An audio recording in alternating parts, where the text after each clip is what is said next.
Hello, everyone, and thank you so much for joining us tonight for a stream on the Decod3rs channel. So tonight we have Shawn from like the 007 Youths sub club that, and he will talk about like what we are doing in that club, like why, what the existence of it, what's the goal of the club. And it's going to be fascinating. Like we're going to talk about like youths and like future of youth, etc. And that's going to be a nice stream. But before that, let me talk to you a little bit about Decod3rs and what you are basically doing on the channel right now by watching this video. So basically, we are like the first decentralized and community-owned YouTube channel. What it means, it's pretty simple. Like we are adding like Web3 layers to the creators' economy. And the way it works, it's pretty straightforward. So for every video on the channel, we are going to mint the thumbnail, raffle them, and if you win the raffle, you will get the ownership of the video because you will hold the NFT and a portion of the revenue for that specific video and even like the revenue for the channel by itself. And by doing that, we are going to align financial incentive between content creators and their own communities. And this channel is basically our proof of concept. The best thing you can do right now is to subscribe to the channel if it's not already done, because it's going to be a mandatory step for upcoming mint and like our own connection. But that's all I have to say about Decod3rs. Let's welcome Shawn and start the show. Hi, Shawn. How are you? Hey, Vince. How are you doing? All good, man. How's your day? Yeah, day's good. Nice. Finished up the week with my real job and pumped to be chatting with you.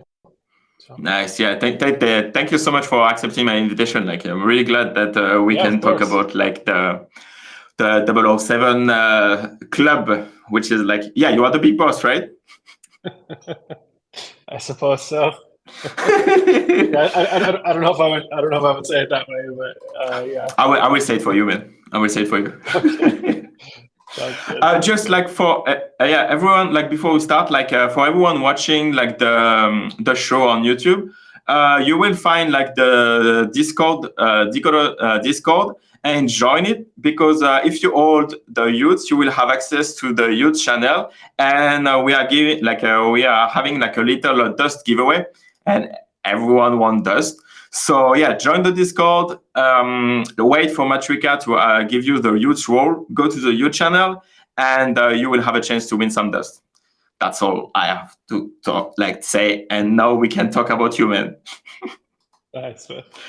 So yeah, let's start with like, who are you basically, and how did you start with Web3? Sure. So in real life, I'm an early stage startup executive for venture-backed companies. I lead customer success, Nice. invest in sort of Web2 early stage startups. And then before that, started and sold some businesses, and I'm a lawyer by training in the securities law area. Nice. But then got into Web3 kind of actually seriously, probably. Actually, no, here's the funny story. Oddly enough, the first NFT that it was meaningful for me minting was actually on Polygon, and I minted it with a credit card through Royal.io. And I couldn't figure out how to access a wallet or get set up, but I was hooked because it was a Nas NFT, and it came with royalties to a song called Rare. I thought it was pretty cool. So yeah, I got really into that, and then I found my way to Solana just because it was easy to use and transaction fees, and it was fast. Well, at that time, sometimes it was fast when it wasn't like shutting down. And then I was in a bunch of small projects, and like I think I got like Meerkat Millionaires and like a few other projects that either are in the graveyard or should be in the graveyard. And then finally found my way to DeGods in April. Nice. And then I've been kind of trading and kind of getting to know the community since then, and haven't left really. Yeah, and like in other projects, but like D Labs has been home since April. Yeah, love the community. Yeah. Love what Frank and Kevin are building, and yeah, I just got really excited about it. Yeah, that's wonderful, man. Yeah, like the Dust Lab is when you enter in the Dust Lab, like it's easy to feel home, right? Yeah, Yeah, it's like people say it, and I know Frank catches a lot of heat because of like the cultish nature of the community, but it is not like any other project I've been involved with on any other Yeah. chain. Yeah, the community is really, really unique. So No, 100%. yeah. And it's an interesting for you, like to going back to Polygon after like the Matic migration, right? Yeah, for sure. I own one Polygon NFT and soon to be a bunch more, I guess. So Yeah. yeah. It's good. I'll figure it out this time. Yeah, exactly. Yeah, but like we will have like Phantom, right? So that we should stay in like a known territory. Well, everything's so much better, right? Like think about how far, like just every marketplace and the wallets and just the whole ecosystem is moving so quickly and getting so much better. It still has like miles and miles to go, but it's the ramp towards being accessible and for onboarding and users is much better. No, it's actually something I really pay attention to because in real life, like leading customer success teams, I spend a lot of time thinking about onboarding, activating, expanding, and retaining customers. And every project I've been in, I kind of I assess it through that lens, and that's actually to me what makes DeGods so unique. In that, so much of what they have built applies a lot of the like growth and kind of the building principles that you might find in like a Web2 SaaS business that's growing at hyper speed. Yeah. No, 100%. And are you like based in the Silicon Valley? So the company I work for is in SF in New York. I am remote in Canada. So okay, that's cool. I spent like a couple of time in Vancouver. Like which coast? Like is it on the East Coast too? So my wife and I left Vancouver a year ago, but we were there. Yeah. So, yeah, we could have met each other, like with the DeGods youths hoodies. That's so sad. Okay, so let's take the first question from chat. Can you explain that 007 name? Okay, yeah. So we started. I guess I'll tell a story about how it started. I was in DeGods briefly, and obviously the X stands for 10. So it's 10 or more DeGods to be part of that. And I think it's like, one, it's a really impressive group of people who have really high conviction and a significant investment in DeGods. And I think that it has the impact of stabilizing the project, creating a lot of serendipitous moments for people to create value together, find value, have opportunities, all the rest of it. And it's really good for the project overall. And I noticed that youths didn't have anything like that. The project is significantly less mature. The community is still trying to find its footing. And I'm like endlessly bullish on what Frank and Kevin are building along with the rest of the team. I think they're just exceptionally talented, high integrity people. And so I thought, well, it'd be really interesting to build something like X Plus for youths. I reached out to Mav, who's one of the co-founders of DeGods, and asked if he'd be interested in supporting that. And he said yes immediately. Then we started ideating on Friday night of like, okay, let's make it 10 youths. We'll just do it that way. But after we gave it a bit more thought, realized that even though 10 seems really accessible for a lot of DeGods holders, it's probably not that accessible for a large percentage of the youths community. And then we decided to like, let's go check wallets and see what the asset distribution is, like what the token distribution is across the project. And there were 260 wallets that qualified at 7, and like half that if you went to 10. Okay. And so the idea being that like 7 is pretty accessible now, but will become exclusive over time as the project continues to create more value. That was kind of like the impetus for it. And then so like 7 youths, we played around with a bunch of different names. And then Frank hopped in our first VC with the 007 community and dubbed us 007 as he started spitballing ideas towards the end of the call. And then he just dropped in the chat like 007, I think is the name. So 007 is the name. That makes sense. Yeah. That makes sense. Yeah. Okay. So Frank find the name. That's good. He's good at it. Yeah. Yeah, not bad at it. Yeah. Yeah, exactly. Okay, another question. Are 007 members that are exposed by holding 7 then? Or are the trade divers in your 7, or do you plan trade forwards? I guess, yes, it's like based on everyone preferences, right? Oh, yeah. I mean, so one of the things that is great about 007, I think, is that because it's trait agnostic, so there's like, I don't personally own any repeating traits. I don't think intentionally. Okay. I think some people have trait preferences. Maybe they'll own multiple from one club or the other, but across the board, no. There's I think the 007 members will be some of the largest holders in every single club across Utes. So yeah. And man, like UPFP, it's pretty cool. Thanks. Like it's lit. It's nice. Yeah, like the coat, like the fur coat, and like the thing, like it's kind of like the top trait, right? It's top 10 of like both of them. That's cool. It's some money here. I think it's the most expensive Ute in the collection, as far as I'm concerned. Yes, true. If there is any ETH whale or Polygon whale, maybe. Yeah, if you're listening, just so you know. For NFT New York, I've been looking to piece this outfit together so that I can wear it. The fur coat. I think I've sourced just about everything, so it should be funny. Yeah. Bro, I can't wait to meet you there.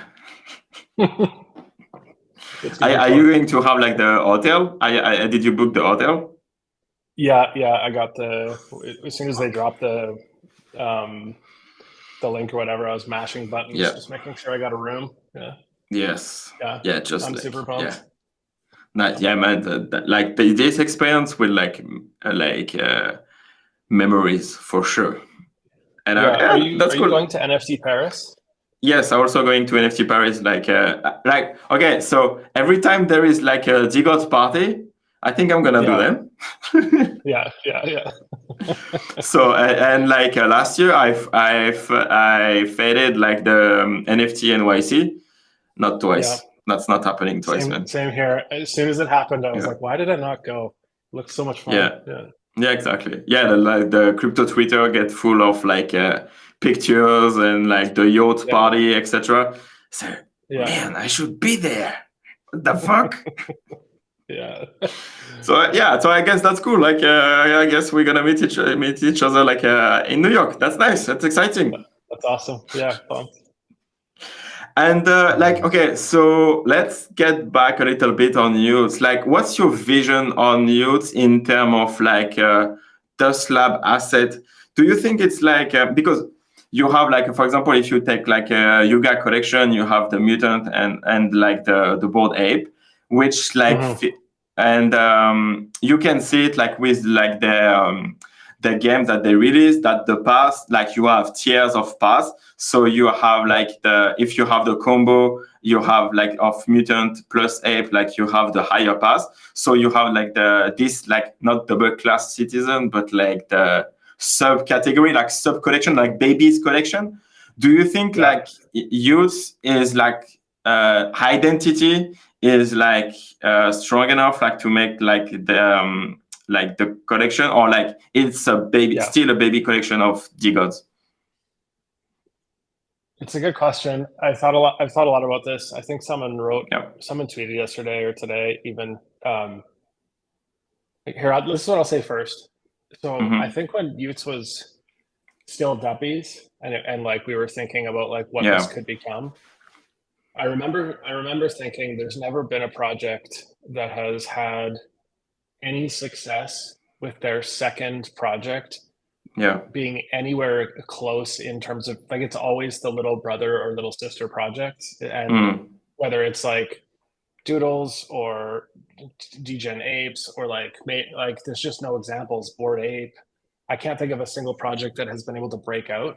And so I expected, because Frank was pretty explicit that he wanted Utes to stand on its own and not be that thing. I expected that Utes would actually stay on Solana and DeGods would go to ETH. That's what I imagined. I think the vision of going to Polygon is like very possibly a higher risk path, but I think has like insane upside. The possibilities are really, really endless. Yeah. And it's pretty hard to quantify what the outcome could be, but I think like really, really strong potential. And so I don't, but as it stands today, I don't think that, I still think that Utes is the little brother project today. Yeah. I think that like there's no avoiding that. And I think part of the reason for that is that most of the largest holders in Utes are also large holders in DeGods. And it's going to be extremely tough to break through the community aspect and the strength of the DeGods branding in that group of holders. And so until like Utes get some stride maybe and starts to attract more pure Utes whales, and I think that's one of the things we're trying to achieve with 007 is to like give a home for those people. Yes. Then I think it's really possible for Utes to like explode and stand on its own. And I could imagine a world where DeGods and Utes are 1 and 1A. Yeah. 1A and 1B in the NFT ecosystem, regardless, like on any chain. Obviously, like miles and miles to go to get to those outcomes, but I think it's possible. Yeah, I mean, like, yeah, it's gonna be an interesting move because, like, in a way, like Polygon is like layer 2 of ETH, so like it's on the same like ecosystem, but not really. So Utes can lead there, and DeGod can lead on ETH. And there is like a proper segregation with you have based on the chain that you have. So Utes will lead Polygon like pretty easily. There's a high chance, and the challenge will be on it for DeGods. And like maybe the identity of Utes will get like even stronger because they're gonna lead. But it's all about like the price, right? Like the fact that like you said, like if we reach 1-1, then like the browser like collection feeling will disappear because it's gonna be 1-1 and it's gonna be equal. It's gonna be interesting dynamics. Yeah, I think too that like there's right now, like I think it would be pretty hard to argue that DeGods don't have the momentum in their favor. Yeah, there's, like it almost seems like when Pokey swept those 69 gods, it just started a wave of enthusiasm towards going to ETH, and then there's like, you're seeing gods traded for Bored Apes, like things like that have never happened. You're watching some of the best gods in the collection sell for $100,000 and things like that. And so there's tons of that. And Utes doesn't quite have that right now. There's still a lot of like people who are trying to figure out what it means to go to Polygon, and they're not sure what that looks like. Yeah. My view on it is that Frank has this weird way of delaying almost everything and then over delivering. And so a lot of Utes holders are going to find out really quick that like there's a reason for these delays, and the team is working their asses off, and there's going to be something crazy coming. Yeah, I know 100%. And like like the fact that you have like startup experience and you understand like the like the customer success workflow, etc. I think like it's an edge like when you see that kind of collection like developing and growing, because again that's what you do every day, and you can see like the weak signal of like a successful collection that can be big like tomorrow, right? So like the startup mindset and like this ecosystem, it's pretty powerful even in Web3, in the Web3 world. Sure. Yeah. And like, what about the volume? Can Utes go to like sky high with current volume of like trading on Polygon, or it's gonna be really tricky? I actually don't know. I've been wondering this myself. Yeah. Is that like there are no examples. There's nothing to point to be like, here's the high water mark, because the high water mark is like the Donald Trump collection. Like it's garbage, right? Like just straight trash. And then, I mean, congrats to everyone who made money, but like the collection's terrible. There's nothing there. Yeah. And then there's really nothing else. I don't know what that looks like. What I do think though is that because like, okay, I tweeted actually earlier today about someone else posted in Discord the 10 biggest brands on Polygon. Starbucks, Adidas, Nike, Disney, like the list, right? And then I think to myself, like, I don't know what the shape of those partnerships could be for Utes, but I do know the minute one of those gets inked, the hype around the potential for more of those will drive prices through the like roof, because like the expectation of future value, one, the blueprint will have been proven. And my guess is that, and like I have no inside information. This is me totally speculating. My guess is that they will have something lined up to like to time the release of when the like final bridge date is announced. Or I know it's not a bridge, but like the move. So but it's gonna be interesting. Like the reward center, it's gonna be like the make or break basically of like the collection, because okay, imagine you have a Starbucks deal, and then you have like you have to spend like point, and or what you're gonna end up with is like a discount at Starbucks. Like, is that worth like a 10,000 PFP? It's so they have to have like crazy deals or like way to push to the holders to justify the price of the PFP and like the collection itself, right? It's gonna be interesting to see for sure. Yeah. Well, one of those brands was Mercedes. I was joking earlier. I was like, well, maybe we'll just get Mercedes airdrop. Let's go. Because definitely like a tall coffee at Starbucks is not going to pump the floor.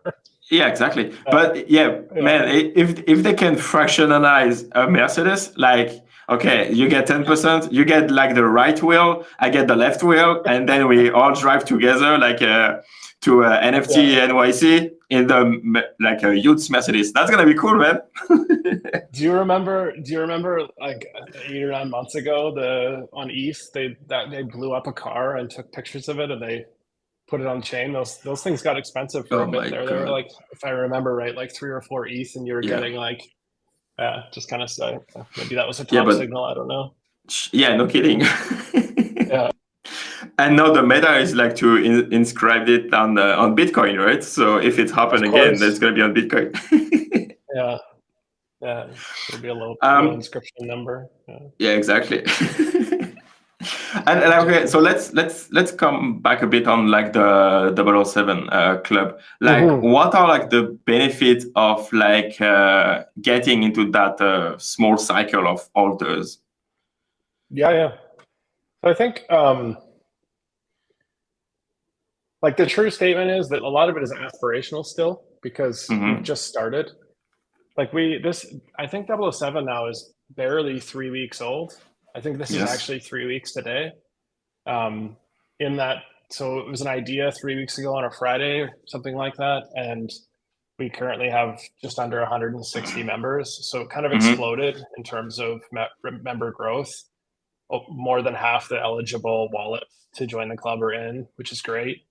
And I think like the initial benefit is really just the community side of things. We're trying to get the vibes right, trying to get to know one another, make sure that we know how people want to contribute, what they could do, what their capacity is. And so working really hard to do a lot of Discord VCs, AMAs, get feedback from people. What would they like the club to be? I have, and then like, so some of the benefits are around that piece. I think already there's been some really strong alpha and whitelist and airdrop opportunities that have come through. Some of them courtesy of like Mickey DeGods, who have shared some of their whitelist with us to get us going, which is unreal. They're goated. And X Plus as well has been unreal at helping us, which is awesome. So there's that piece, but I think like some of the stuff we're looking into, that's like gets me really excited is more on the long-term vision stuff. I got really bullish on both DeGods and Utes when Frank doxed, because it became about the people behind the PFP.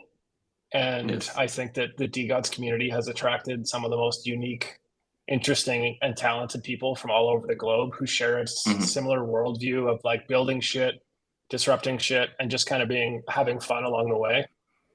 And like I think a lot of that has carried over to Utes, though it's slightly a different type of culture. But I think like that's some of what we're trying to capture in 007.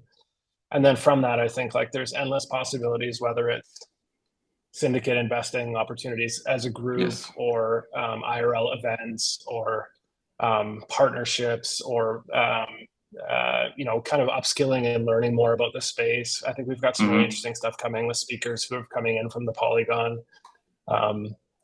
network, or no, sorry, Polygon Labs, and then some of the founders in that ecosystem to share like information with the group. So I think it's sort of a long-winded answer.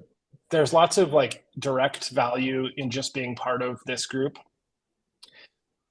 Let me shorten this up. Top 3 right now would be access to the core team, access to some of the biggest investors and builders in Web3 NFTs who are members and holders in the community. And then I think some of the alpha stuff is unique to our group that wouldn't exist elsewhere. Yeah.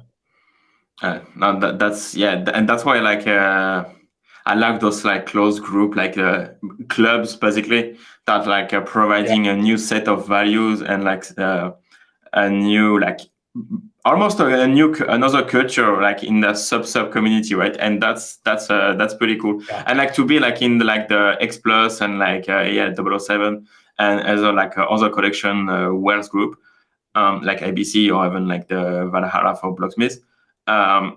Like the person there, like it's really valuable. And honestly, it's for me, it's almost more valuable to get in touch with those guys than the intrinsic value of the NFT itself. Because like again, like you can sell your youths and your DeGod for a couple of thousand, but like with like the right connection, you can make those thousand every week because it's right the right guy to talk to on a daily basis, right?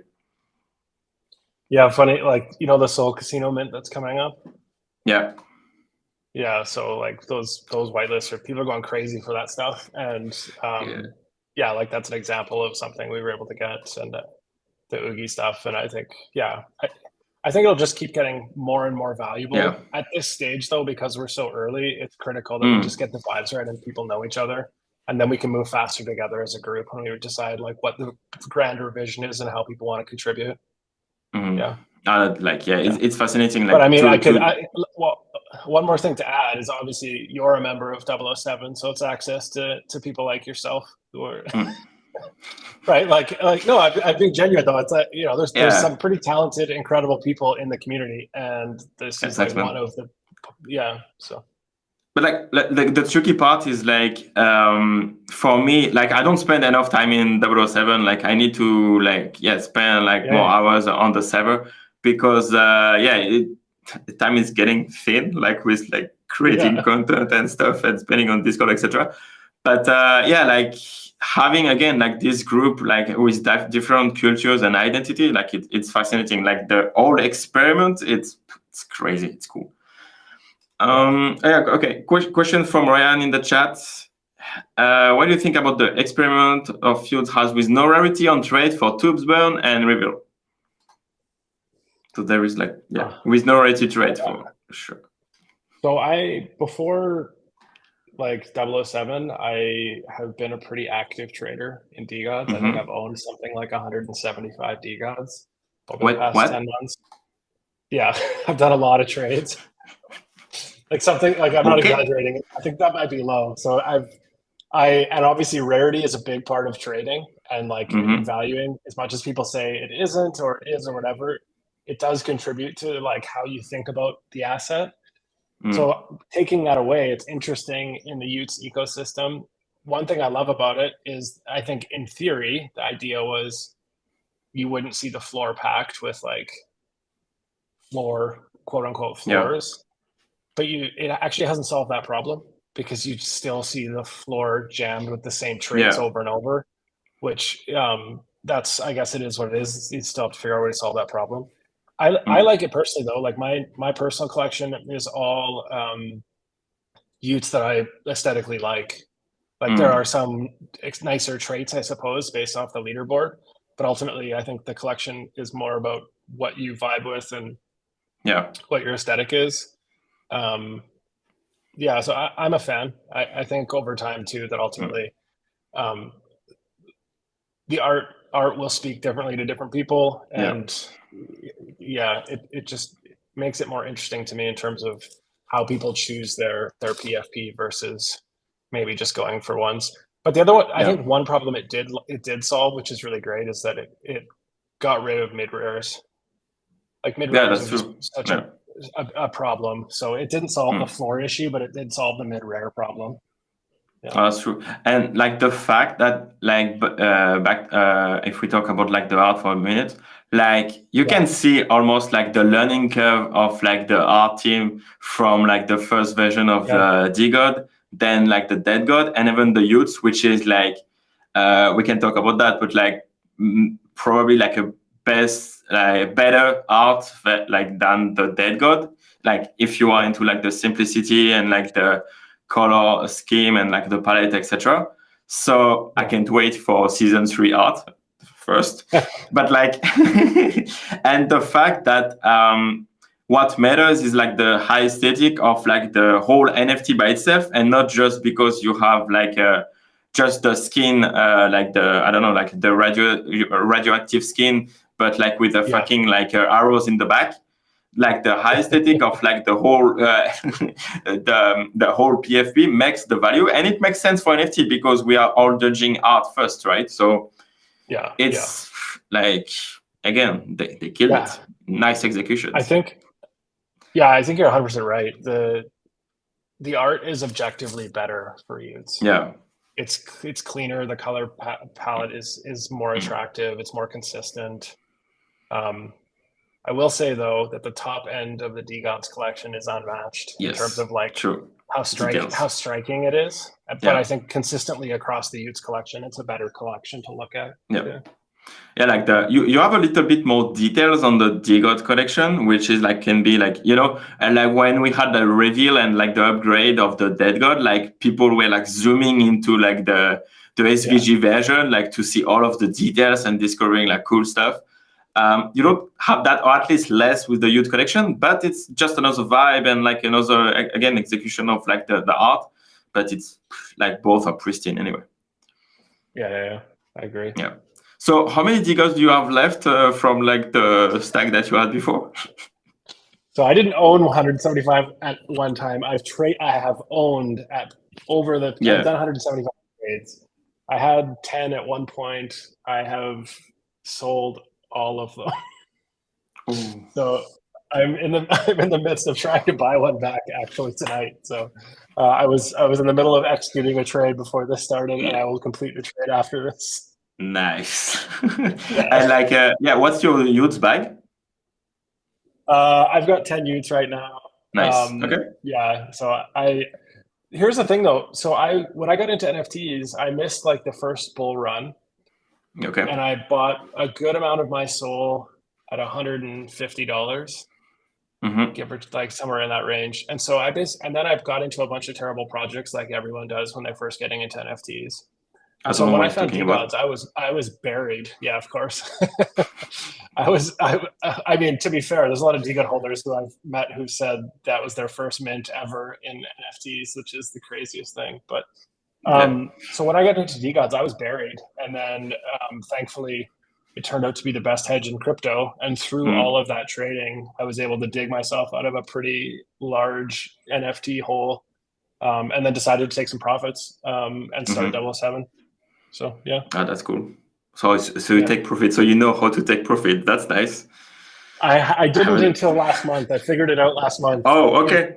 That's cool. It is possible. Yeah. Okay, fair enough. Like, okay, so after this call, like, please show me because I don't know how to do that well. And like obviously, like one of the main features of like the youth collection right now are like the clubs. What do you think of the current execution of it? Like, so we have like the successful one, which is like I can like highlight like the Noons, obviously. Probably like Ryan is like part of the fast club. We have like the 007, which is like not trade related, so which is interesting. But like, what do you think of like the community execution on the club aspect of it? Like, can it be better? Is that normal? Because like, or is that normal? Because you can't really like in a way to ask holders to 100% like all of them push the collection because everyone is busy and doing that their life anyway. So like to commit to a club, it's kind of hard. It could be like as hard as launching a collection, right? So yeah, what do you think of like the current status of the clubs?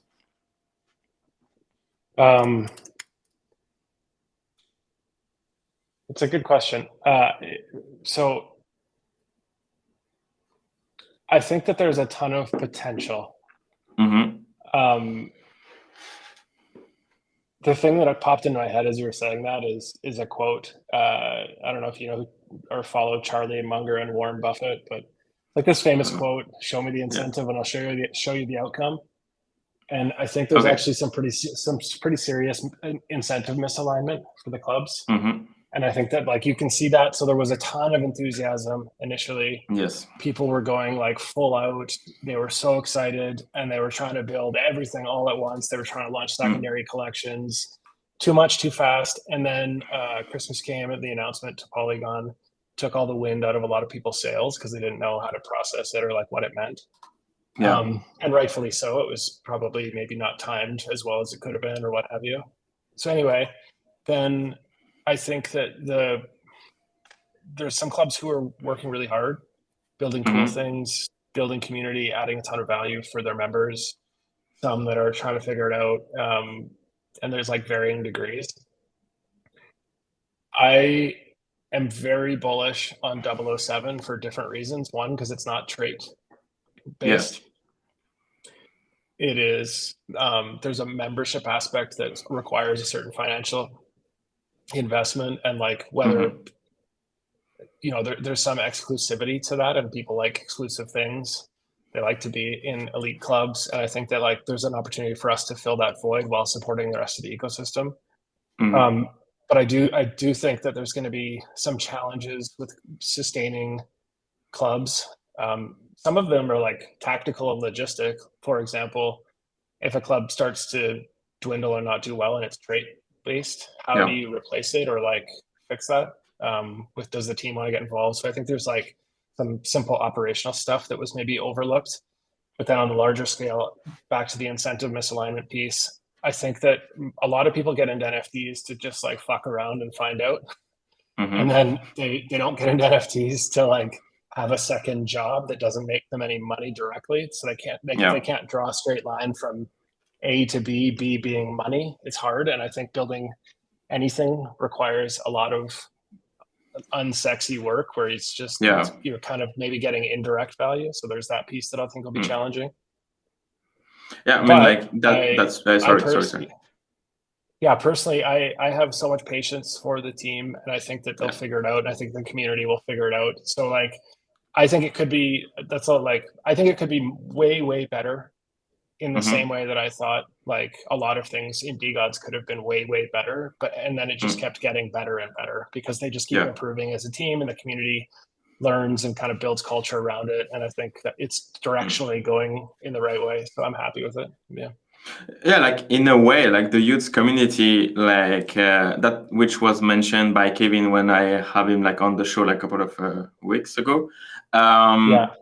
Youths had like a head start in the community building because first we had like the youth list, which is like a massive like incentive like to be part of the community and like to all into it because you have been like selected to enter the community, and that part like probably played a role in like the excitement. But as you mentioned, like the fact that we are going to Polygon, like that doesn't like give you the incentive to work I don't know on a DApp on Solana because you know that will be gone in like 3 months. So there is probably that too, right? So everyone is dormant. Like we are waiting for the team to execute on the bridge, and then we can see what's up. But like you said, like the community, there's clubs that are community based, like 007. Then it makes sense to like start working right now and build the connection that will be like even for us. I was exploring something for 007 a couple days ago. And we paused the conversation until after the announcement for moving to Polygon because we need more details to do anything. So it does have an impact. Yeah. And I'm also curious to see what happens with the trait leaderboard. I Yes. don't know long term if it's great for the I don't know if it matters that much. It might be a small thing, but I kind of wonder about it because um, I think the competition is best. I don't hold a strong conviction on this, but I wonder if it's not better to have Utes competing against other projects versus against each other, clubs against clubs. Yeah, that's true. That's interesting. Yeah, That's an interesting point of yeah. view. Um, like, yeah, but like big youths is so good that they don't compete with any collection, bro. There is that. In time. Yeah, yeah. Yeah, but like, yeah, also like it will be interesting to see like the price action of youths on once on Polygon, because like the gap of execution between, I don't know, like the second project and youths can be like 10 times like bigger than what we have on Solana, because like the top 10 project on Solana are quite good. Like you are again IPC, Blocksmith, like FFF, etc. Like the gap is okay. I know nothing about Polygon. I haven't done my research at all, so I have no idea like if like the main collection on Polygon is still like the Trump one. If that's the case, man, I can't wait to have like a Trump on a space with Frank talking about Polygon marketplace and royalties and whatever. And Frank saying, let's fucking go with Trump. That's gonna be nice, man. But for sure, like the gap between collection will be interesting to follow for sure. Definitely, yeah. Funny. And like, what would you say like the difference of cultures and community are like between youths and DeGods? Like who is joining youths over DeGod and who is joining DeGods over youths?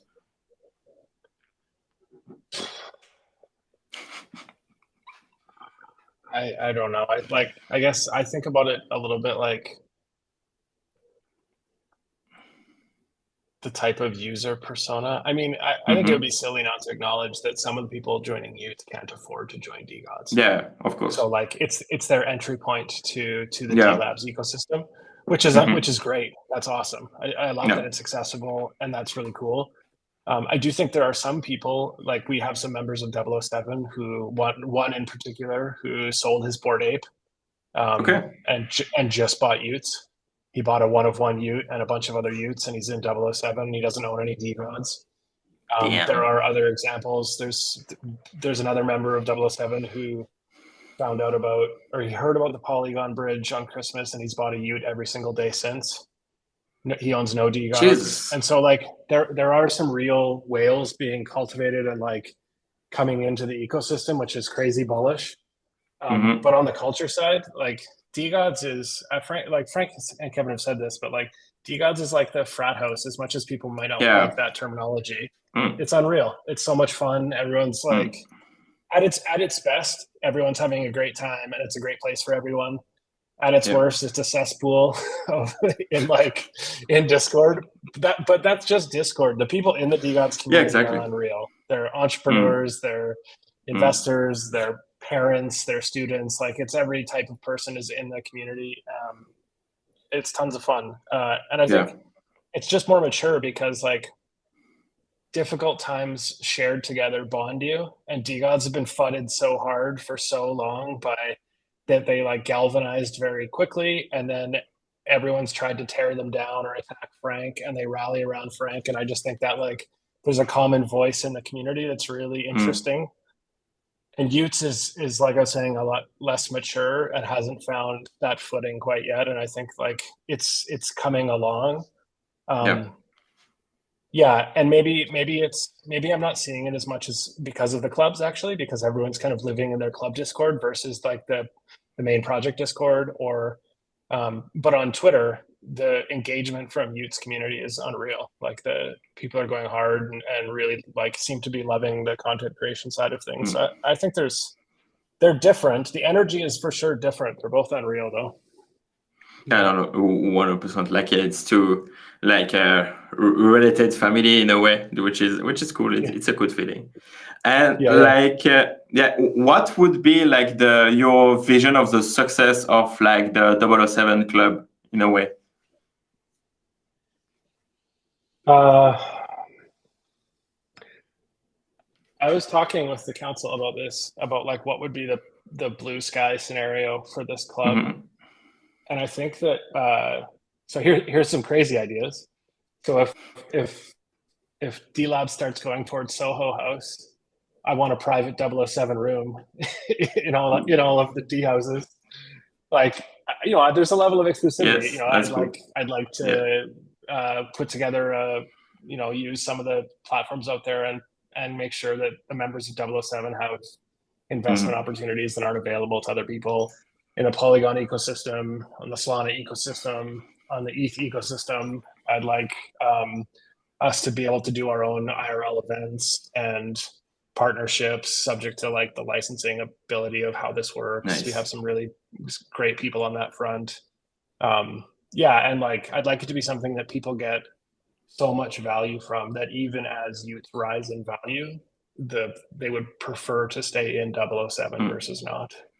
Yeah, man. I can't wait to have like the Dusty Hotel when we can like do exactly what we are going to do like in NFT NYC, but like everywhere in the world, like you travel in France, in Europe, and everywhere you go, there is like a fight club. that could be cool. That would be cool for sure. Okay, so let's talk a little bit because we're gonna almost like touch the hours already. Man, this time flies. It's going too fast. So have you seen like on crypto Twitter like any valid feedback about like the Dust Lab execution or even like the youth collection? Because it's really interesting like to see like the feeling, like the general feeling of like every holders inside the collection and the sentiment outside on crypto Twitter and like the collection Discord about what like the Dust Lab execution. So like why from your perspective, like why is that happening, and why like is there any values in like the feedback that makes sense from outsiders of the communities? Short answer, no. Love you, bro. I think like if you want to have a voice, buy an NFT, like buy a token, and then you have a voice in the community and people will listen.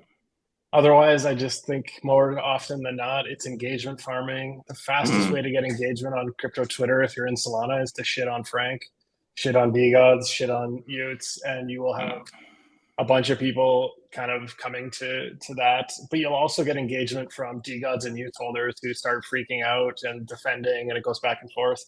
And that's the game of Twitter, is to get engagement. So that's what happens. I'm sure there is some valid criticism or critique out there. I think it's really tough to have those conversations. One thing I think is useful potentially is spaces, because I think the core team is pretty good at taking questions that are like challenging and giving honest answers. So that there's some value there. But I agree with you fully. It seems like the people in both communities are super patient, super excited to be on the journey, not really in a rush, like happy to see how it plays out. But then if you go on Twitter, it feels like the house is on fire and like it's the end of the world. But like we know, comfy like Discord channels that it's all good. Everything's going like as planned. Okay. do you believe like the migration will happen Q1? Not a chance. Like I would bet my house that it's not happening in Q1. Okay. Frank, if you watch this stream, Shawn is betting the house. That's gonna be okay. So NFT NYC. Bet the house on dust. Oh yeah, and Dust is like also like an interesting like vehicle of like the Dust Lab ecosystem, right? Because basically you can just spend like $10 and be part of the Dust Lab ecosystem, right? So like where do you see like Dust evolving with this migration and like spending like the not spending but like getting split between like different chain and the supply getting split, because we can imagine that the supply will be the same everywhere, like between Solana, Polygon, and like that. But so they need to split it, like the flow of like Dust. But that means like the liquidity on one chain will be like a third of the total supply, right? We're gonna get 10 million of Dust on ETH, 10 million on Polygon, and 10 million on Sol. To simplify, what from your perspective again, like what does that mean as like the tokenomics and like price action? I mean, it's hard to imagine that as D Labs builds out more tooling that they can license to other projects that are also using Dust. Because even though Dust has been pretty volatile, it's still been a very profitable trade for a lot of people. Like it's, you know, and it's never like, I think, become like a garbage token like CT would have you believe. It's always had real utility. Yeah, I mean, here's the thing. I like personally, I genuinely regret not buying way more Dust. I wish NFTs weren't so much fun to own, because the real play was clearly just to buy all the Dust at 40 cents or whatever it was. It was so obvious. So I don't know how. I certainly don't know a ton about tokenomics around like those that piece. So I don't know if I can give like a super intelligent answer. I think though that like the ApeCoin stuff, it seems as though if DeGods continues on this trend and can become a rival to Bored Ape, which I think it will, then there's a lot of upside for Dust for not just the supply squeeze. Yeah, exactly. But so we are also bullish on Dust, obviously.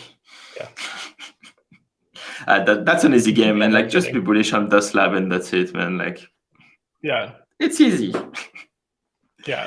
The key is to zoom out. Just don't worry about like the week over week price movements. And think about a longer term vision for the project. I know, 100%. Another comment from Ryan. Like Ryan is a commentator on the channel. He's part of the team, so that's why he's like putting a lot of comments. The interesting part is Magic Eden and Phantom in beta are multi-chain now, right? So when we will shift on to Polygon, we'll still have all of Solana based tool as we used to. That's also like why the transition will be way easier for us to execute, because like it's gonna feel home anyway, right? We just need to change the chain and that's it. That's gonna be a major catalyst, hopefully, to drive even more traffic, like liquidity to Polygon in a way or another. It's gonna be interesting. And are you exposed to ETH NFTs? I own a few projects. I've been in quite a number. Like I've been in Doodles for a bit, and then out, and then back in, and Moonbirds, Lil Nouns, and like a bunch of small stuff. I've got some exposure to the ETH ecosystem. And like, what would be like the main difference between like the Solana and the ETH project in terms of cultures, like community builders, etc.?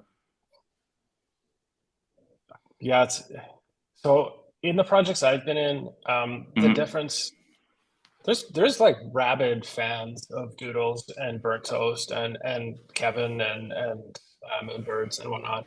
I think though that like Moonbirds, actually, when I got into Moonbirds, it reminded me of monks, like Solana monks, just like a level up, because there was more money. The JPEG was worth a lot more, but it was run very similar. So if you've ever been an SMB, it's run very professionally. They do a great job of communications and welcoming and onboarding, and they're running that platform on unique VC to create syndicate opportunities. Moonbirds felt like that to me. Doodles felt like a bunch of people desperate to hear from the founding team. Like it was constantly being brought up. There was no communication. To this day, Doodles is my favorite art in NFTs. I think it's incredible art. I think Burnt Toast is a genius. But the execution on like managing the community and creating value for the holders has not been done very well to date. So, but yeah, I think then like, again, I've not found anything that compares to D-Lab's community in terms of just how insane it is. And I think part of it is that Frank understands and believes fully that the game is about attention. And so he is a master at creating buzz and hype, but that turns into value for people, not just buzz and hype for the sake of hype, but like he's very good at orchestrating that, and it gets people excited. But he also invites people into the process. So like, I can't probably Frank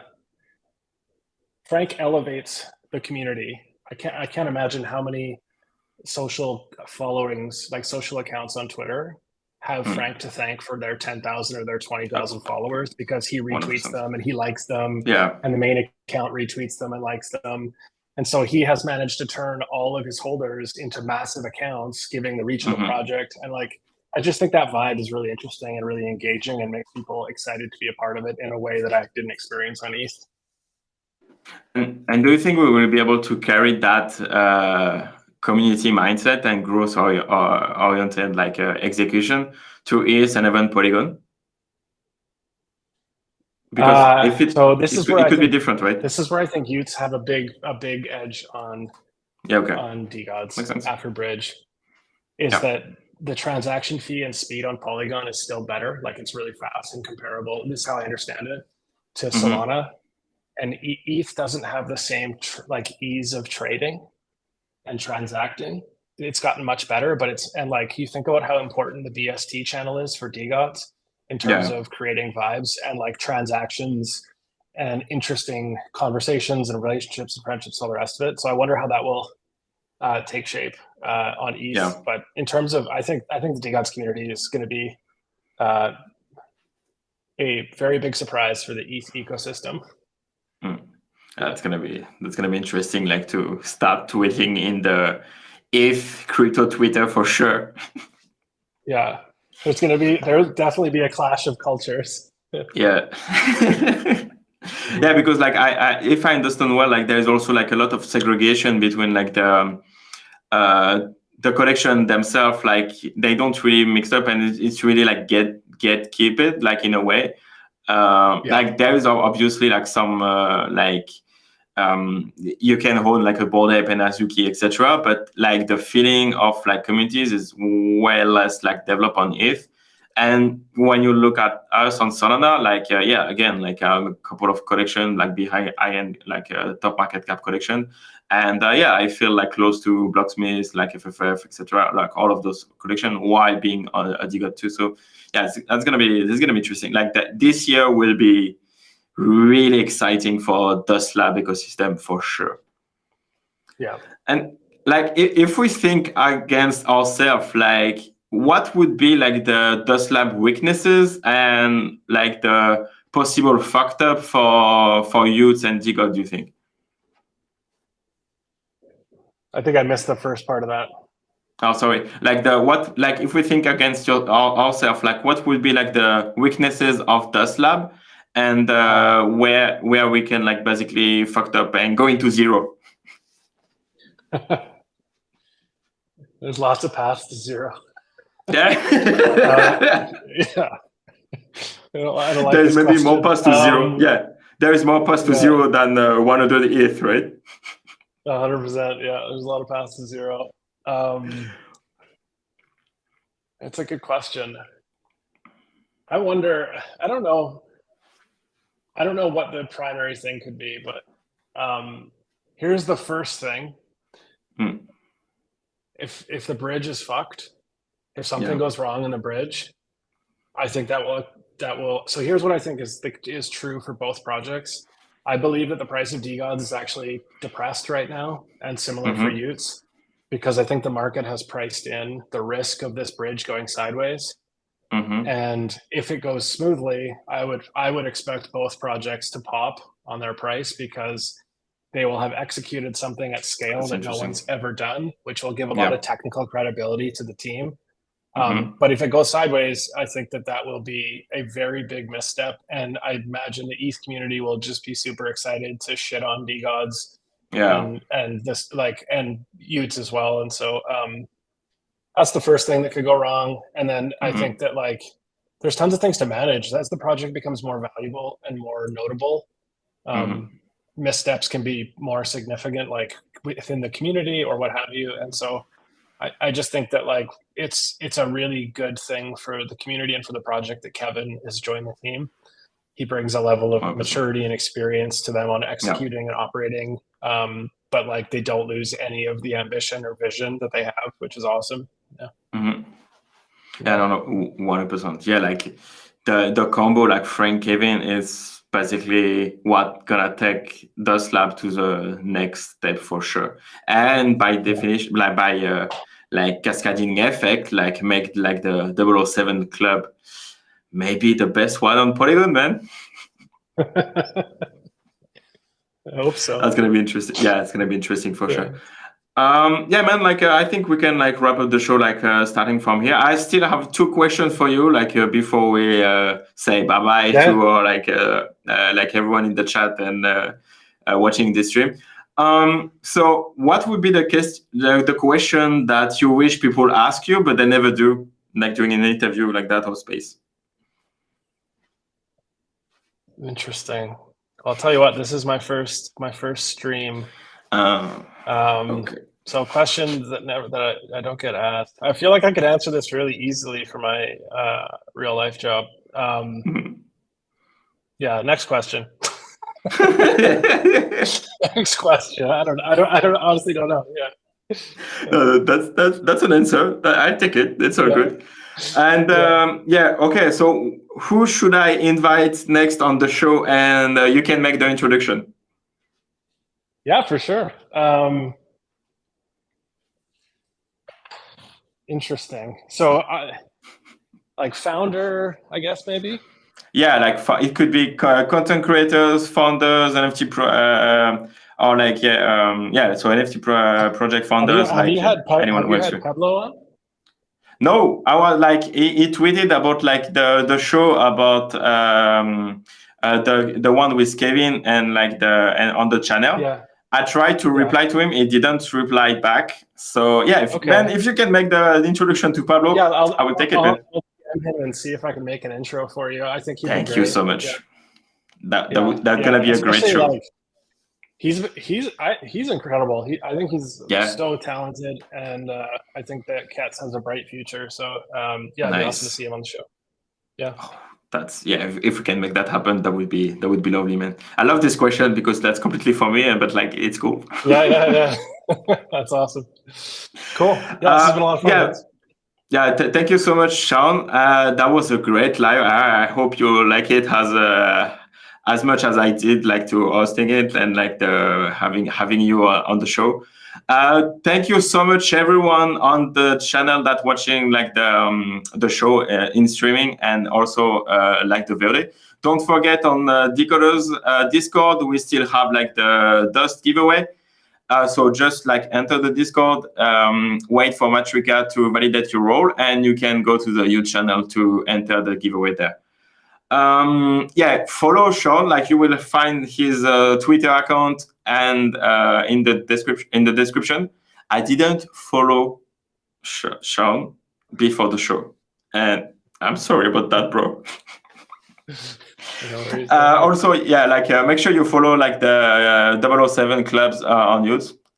Great things gonna come there.